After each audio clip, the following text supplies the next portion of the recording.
do that because of the omega-3s. But other than that, you get so many nutrients from your food. So anyway, so I'll ask some questions. Did you need to go up? No, she's already got. Are you ready? No, we're not ready to go yet. But. Is there anybody? Yes. Question on the starter. You said that each one of those packets makes a gallon. Is it best to, like, if you're going to make a gallon, use it all then, or can you make it, set it aside, use it later, or should you just make what you need? Well, each package will make over 2 gallons. This will make 1 gallon in the brine. From that one, we'll make another one. Does that make sense? Yeah. And then you can probably do that one more time. So up to 3 gallons, maybe even 4, but it'll be bubbly, it'll ferment. You'll know. But if you make it ahead, like, is it best to just make what you need, what you're going to use? Yeah, just use what you need. You don't have to use it all at once. You can do whatever. I mean, I make such a diversity of things that I have a bunch of these little folded ones down in my fridge. I just put it back in the fridge, and I don't even measure. I just sprinkle a little bit in, because it's bacteria, and it knows what to do. You guys, these little microorganisms work day and night for you. I know this sounds crazy, but they are making your food better, and they are preserving your food, and they will make you better. But you have to eat them. And you don't have to do it all at once. You need to go slowly and just have a spoonful here and there and build up. And you'll notice a huge difference. You'll notice they'll clean you out in the beginning. So, is there a way, I mean, I'm going to follow with her question. You know what you're doing, we don't. So for me to sprinkle a little bit, you said less is more. Okay. However, do I want to divide it out? There's instructions on how much to use, too. I have measurements in here. Okay, with the culture. Yes, okay. I have. This is 1/4 of a teaspoon. Okay. So I'm just saying I've got it all written down, but I don't even do. I don't do it. Yes. I just had a couple of questions. Okay, we're talking about sprouting the beans. Yes. Soaking it. When I've done that and they soak it too long and they're bubbly, should I change the water? Yeah, it's probably best to. It's not going to hurt anything. I do. You should rinse, especially beans, because they really ferment. I would change the water at least once or twice a day, once in the morning, once at night while you're sprouting. I have one more question. If you were making the cabbage, should you give extra headroom because you said it really grows? Yeah, I think it does. I never measured it, but for some reason, cabbage is the one that I seem to overflow the most. I don't with the other ones, but on cabbage is the one I almost always. I would give it at least 2 inches or nothing, maybe 3. You know, because it goes crazy. So. And no starter. I mean, no starter on that. You don't need it, but what happens is the bacteria diminish over time if you don't use a starter. You can do it without it because it makes its own acidifying bacteria when they're submerged underwater. They make these bacteria. It's just a natural thing that happens. But what happens is they diminish over time because they're not very strong. So they're still good for a long period of time, but it dies down. And so Caldwell's doesn't. It lasts and stays at a very high level longer. Do these jars ever explode? Mine have never exploded. So even though you're sealed? Yes. Now I've heard them go. I've heard them do that because the rubber seal lets out the pressure a little bit. That's why I like them. But I have never had one explode. Now some lady did have one explode, but she said she had a hairline crack on it. She saw that she thinks she had kind of forgotten about, and so that will. But I've never had a canning jar or any of them ever explode. So yes. About the salts, I got these jalapenos and the cherry tomatoes. Is there salt in there? Yes. Or just do you use a percentage of brine, water, salt? Yeah, I think a lot of these recipes too. I think it was. I'm trying to remember. On all my recipes, I put the amount of salt in, so it tells you, but it varies. Just like jalapenos and then salt water and the culture. That's it. Same with tomatoes. And you don't even need to add them, but here's the deal with salt. Salt keeps vegetables crunchy. You want to, without salt, it makes them limp and mushy.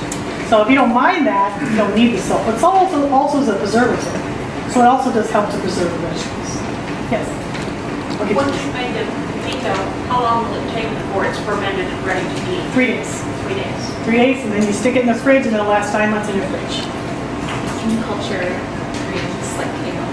You can culture kale, and I actually make my husband's favorite. It's called Shelley's Cultured Vegetables, and it's on my membership site. It's in my book, and it's shredded kale. That it's in there, or spinach. Yes, it's delicious. Is it similar? Does it culture similar to kraut or to the cabbage? Yeah, but it just has a different flavor. I wouldn't use just all of it by itself because I've never done that, so now I'm going to have to do that. So I wonder what that would taste like. It would be so pretty in the jar because it would be green. Okay, I'll let you know that one. Just send me an email. I'll try that. So yeah. On your lid, you have a plastic lid there, so what are you using to seal that? Because Just screwing it down. just screw it down, because most plastic lids will not have a lid. Just has a lid. That is a lid on the inside? Okay. They're made for these. How tight do you do this? They do them pretty tight. They do them pretty tight because they come out. I have a whole blog about use a lid. A lot of people will tell you not to use lids, but everybody who gets into trouble is because they haven't used a lid. Air gets in and things mold. I mean, a lot of people just do it traditionally where you just do crowd and you put weights on it, and it does work well. But over time, it seems to ferment more and mold happens. It's not mold, it's yeast that have to compete with it. So, yes. I have a friend with colitis. Do you know how this might affect her? Yes, it's very good for that, but you need to go very, very slow. Yes, but it would be a really good thing to introduce probiotic foods, but over very slow. But it is very, very effective for that. Very nice. Yeah, teaspoon just in the beginning, and it doesn't take long. The body gets adapted to it, but it's a lot of bacteria. I mean, you don't know that there's billions and billions in one spoonful. And especially in this, it's ridiculous. There's a lot of good bacteria, but there's a lot of good bacteria in you. So once you get up to speed with it, you can't overeat this stuff because you are 100 trillion cells in that. So when you build up your bacteria that's good inside of you, you become strong and mighty. You do things like teach classes, it's crazy. I mean, it just really, that's what happens. That's who you are. So, we're killing everything with antibiotics, soaps, and all these antibiotics. And I'm not against antibiotics, but I think they should be used very infrequently and only when you really need them. Because you kill the good with the bad, and then nobody builds it up again. Nobody builds up the good bacteria because nobody eats these foods. Because they're more into eating foods that are canned and preserved on shelves because it's easy to market them. Pickles used to be made this way, but they aren't anymore because you can't store them on a shelf. You've got to put them in the refrigerator, and so it's not marketing. It's not good for that because you can't store them. If you cook them with if you make them with vinegars, then they last forever on your store shelves. But then we don't get these benefits, and we don't digest our foods very well. Why do you think each generation of people, their children are getting sick? First, it was just the old people that got sick. And then it's the next generation, then the younger people getting sick, and then the younger. Now we're seeing epidemics of children with food allergies and all kinds of chronic problems. And that's not normal, and yet it seems to be becoming normal. That everybody's sick all the time. And why are we sick? Well, everything we've eaten has changed. We don't eat these types of foods, and we eat a lot of processed foods, and we're not the same as we used to be, and it's changing who we are. And I'm telling you that you are bacteria, that is who you are. You are sacks of bacteria walking around. You just don't know it. And when you eat these foods, they will make you understand who you are and who you can become and help you really live your life in a great way. Yes? That could be like a serving of fruit or vegetables versus like probiotic tablet or something. Well, you never know with those probiotic tablets because it depends on how much food's in the tablet, how long they've been sitting on the store shelves. I mean, it's really hard to know. Whereas I actually have the numbers. I called this, there's a company called Bubby's Pickles, and they're fermented, and they're on the market. You can buy them at the grocery store, the refrigerator sections of health food stores. And I'm the only person in the world who called them to ask them how much good bacteria is in their pickles, but they told me, and it was just billions in one pickle, like 15 or 25 billion, and I just thought that was amazing. There was more in their tomatoes, their tomato relish. And I have more because they don't add cultures to theirs. Theirs make without it, and I add cultures, so mine has more than theirs, so there. So, yes. Do you ever release the pressure from the jar? All the time. And you recommend releasing? I do just because I push them down. You're going to open them if you want. If you see them rising up, open them up and push them down. It does help because you'll push the vegetables down below the water. It's not going to rise up above them. And you said that you'll know it's not working if after 3 days it's not bubbly. And then... Well, it doesn't necessarily, like tomatoes don't bubble a lot. It won't taste tart. You'll taste a sourness to it. Oh. You'll know if it's not good. It'll have a horrible smell to it. It'll taste sour. It'll taste tart, like some of the sugars are gone. You'll taste a slight twang. It doesn't necessarily, if it's working, it doesn't necessarily have to bubble and hiss all the time. It depends on how much sugar's in your vegetables. And then you throw that out. You what? You throw that out. Throw it out. The vegetables that aren't working. Yeah, but it just very seldom happens. You will just know, and it will be horrible, and you will write me an email. If that's what happens. And they'll be so shocked because they'll like once every 3 years you'll get one. You'll be like, what happened? And you're tasting it to find out if it's going to work.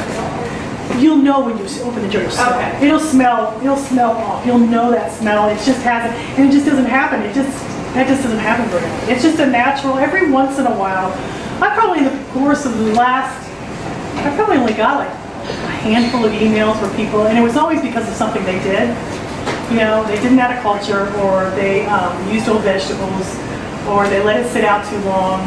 Or, you know, somebody said, it's been sitting in my gut for 9 months. Is it okay? And I said, well, it's good. And it was actually preserved. It was just so sour that it was like vinegar. So, yes. What's the pH of these? The pH these are very alkaline.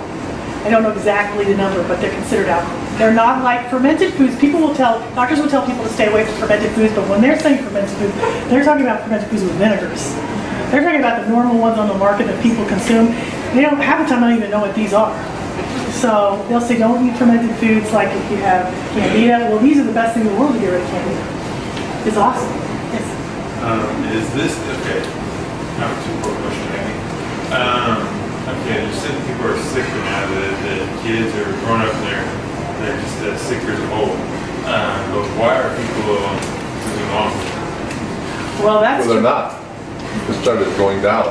Hasn't it actually just changed? As opposed to back in the early days, back in the early 1900s. Yeah, well, and because we didn't have things to prevent chronic illnesses. You know what I'm saying? People were literally, actually, it's really interesting too, because I just saw something about that.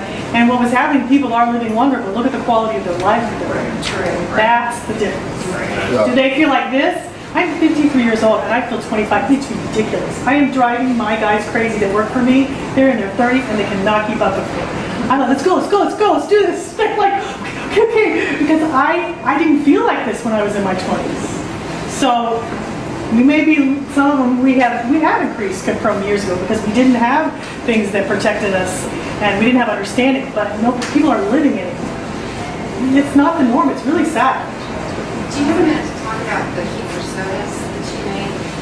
I've tried water kefir grains and sodas for that, but do you make it with the milk kefir flake? You can. That's like a whole other topic. If we go upstairs, maybe I'll talk to you when we go upstairs because I really want him to let everybody go eat. Are you guys hungry? Wait till you see. Mike is so generous. He's made all kinds of food. She's been holding the baby and raising her hand for the whole time. You've been raising your hand like ignoring you? I'm sorry. I just had a quick question about, like, you've been talking about, like, some people don't use, like, Bobby's doesn't use cultures and stuff. I've made cultured vegetables with just, like, a saltwater brine. Yes. Like, like you're saying it doesn't last as long as the ones with their cultures? The bacteria How long do does. those last? They last long. They're still preserved. They're still good for you. They're still preserved, but the bacteria levels diminish. So you don't get paid for that. They're still preserved. I'm sorry, I was ignoring you. No, you're fine. I didn't mean to. Food and what we're getting in this magazine, what Donna is talking about too, and Paul asked questions about it. What we eat is what we are, and people aren't getting any healthier. The fact is getting a lot worse because they're saying a real problem we have in the United States, we're not even going to be able to man our military. They say in that 10, 15 years, we will not have enough people to command the military where we can defend our country. I mean, it's that bad, the health is that bad in the country right now. So it's not getting better, So anyway, but I really appreciate Donna coming here and Macy, and if you haven't paid, Macy's the one who takes your money, and Donna's husband following around, taking up behind her, taking care of her, and helping her out. So it's a family thing here, and that's really good to see that, what she got into. And, you know, this isn't the first time I've heard her in that. So anyway, also Paul's here taping for MCtv, my county TV, and that. He's already did Vicky, and he wants to do Donna, and we got Donna cooked here, and there's several other shows. We got about 8 of them sitting back there waiting to get them done out of the street. So you can watch that too. But anyway, what else you got, Donna? I'm ready for you guys to try the food. You ready? We'll head upstairs and. Thank you.